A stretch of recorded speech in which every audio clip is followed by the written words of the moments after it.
Rangers rescue a draw with a penalty decision that's got the whole of Scotland raging. Djiga and Fernandez produce defending so bad it should come with a warning label, while Miovski keeps proving he's not fit to wear the shirt.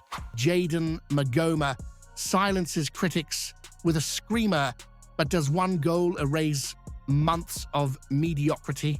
Rumours explode as Rangers are linked with a January move for Hearts star Shankland after letting him walk for free. And just when it looked like all doom and gloom, a shock contract twist means Rangers could bank big money on Raskin if they don't mess it up.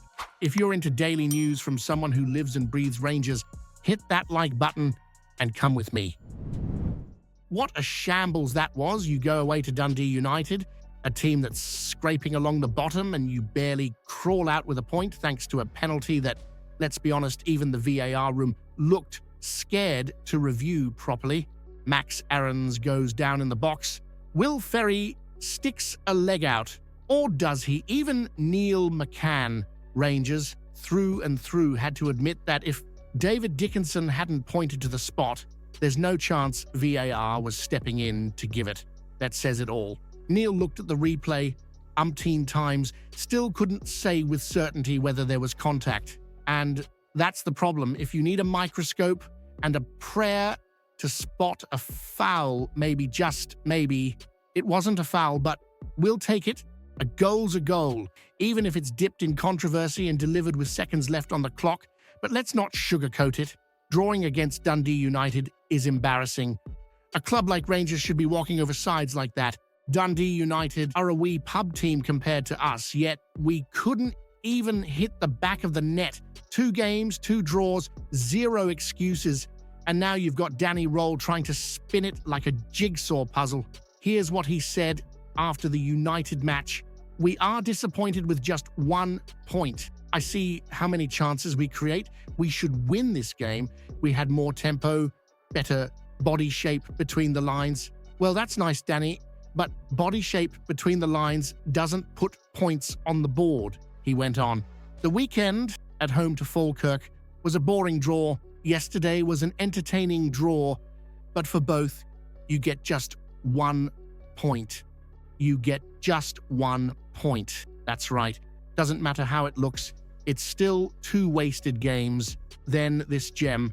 If we can bring the performance against the ball in the Falkirk game, then the opportunity is big to win the next game. Great. Let's combine one half of one game with another half of another game, and maybe we can stitch together a win. That's not good enough.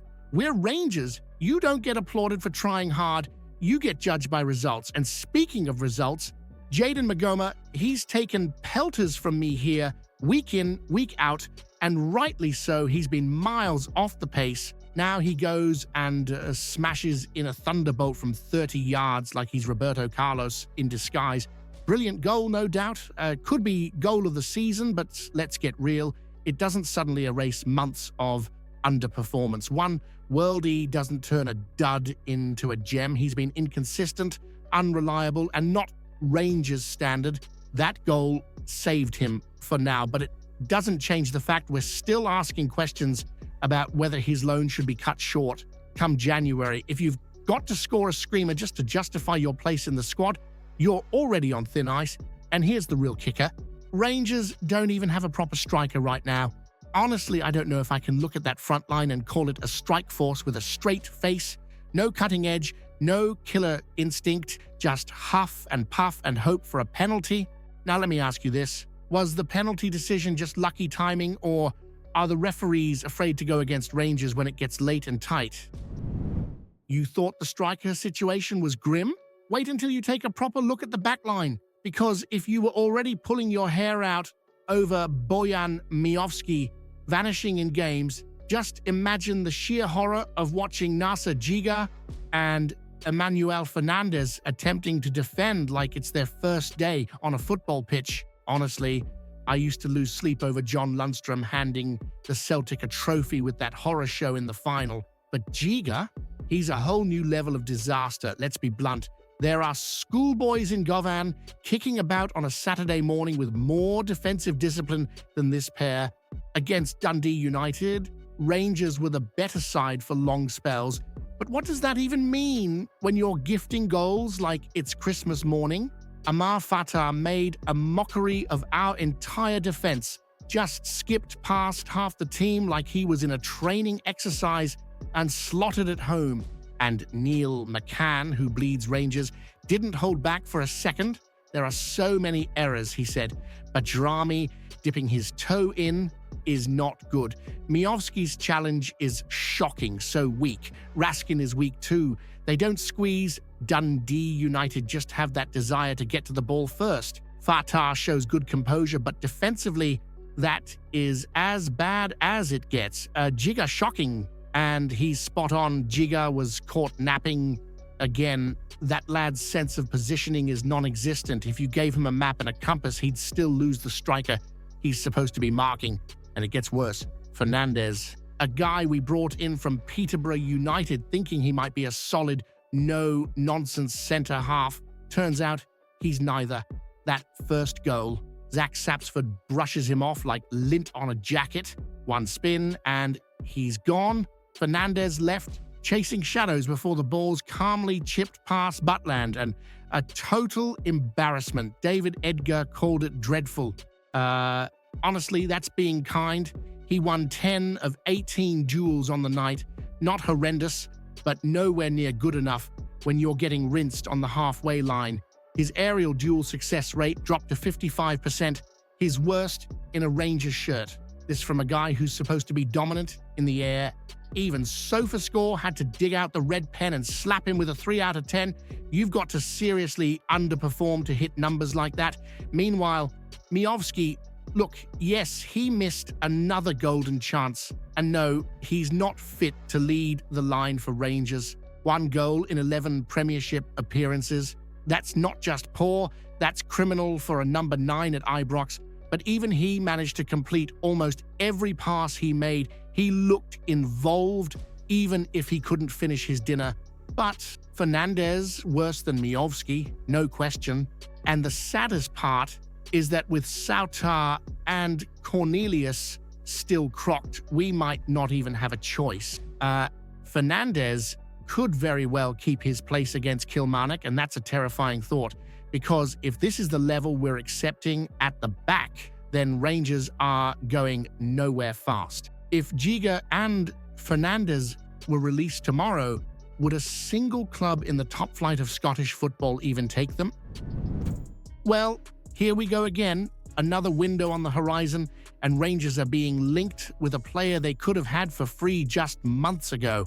Classic. Chris Boyd, never shy about speaking his mind, has come out and said it's straight. Rangers had the chance to bring in Lawrence Shankland before he signed his new deal with Hearts and passed. Now, they're being tipped to fork out actual money to sign him in January.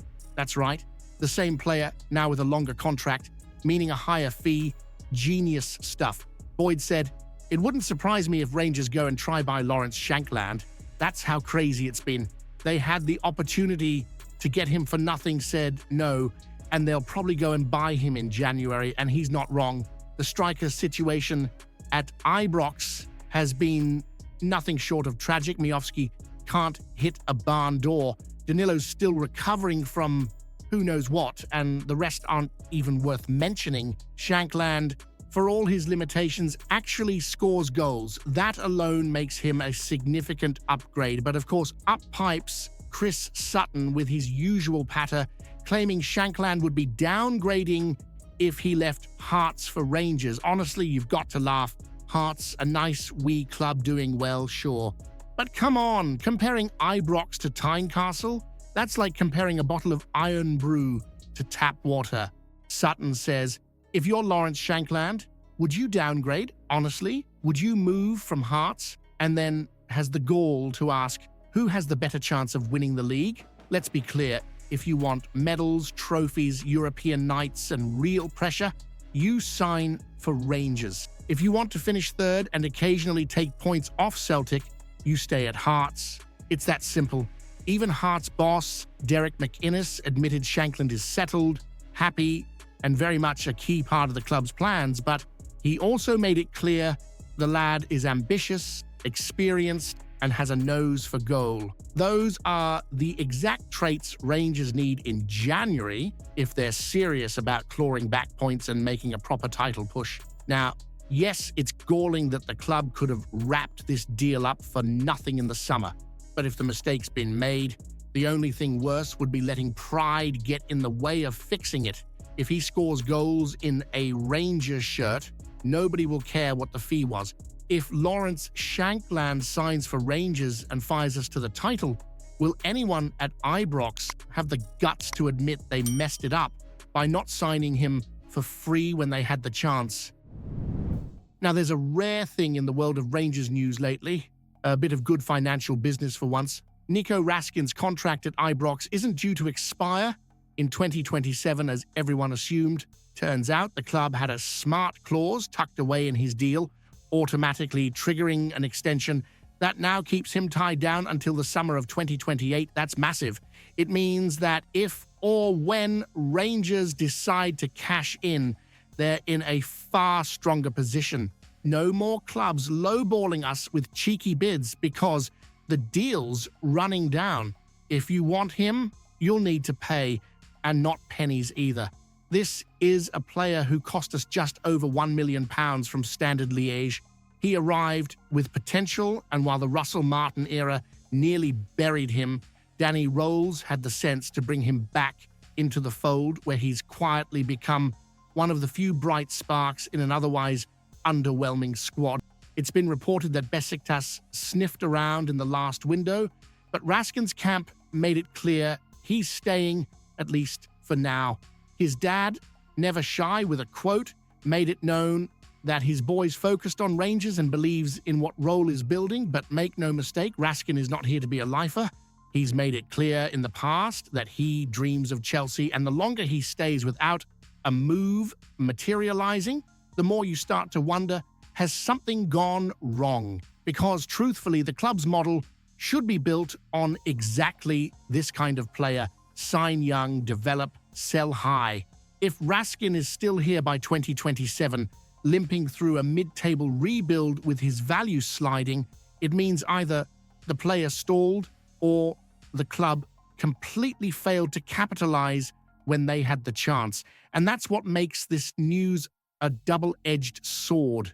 Yes, it's great that the contract is longer, but let's not forget the recruitment and sales over the last few windows have been, frankly, shocking. No player trading model to speak of, no proper turnover, and millions wasted on flops who wouldn't get into a championship side. So Rangers now have time to either let Raskin lead us into the next era or cash in while his value is still high.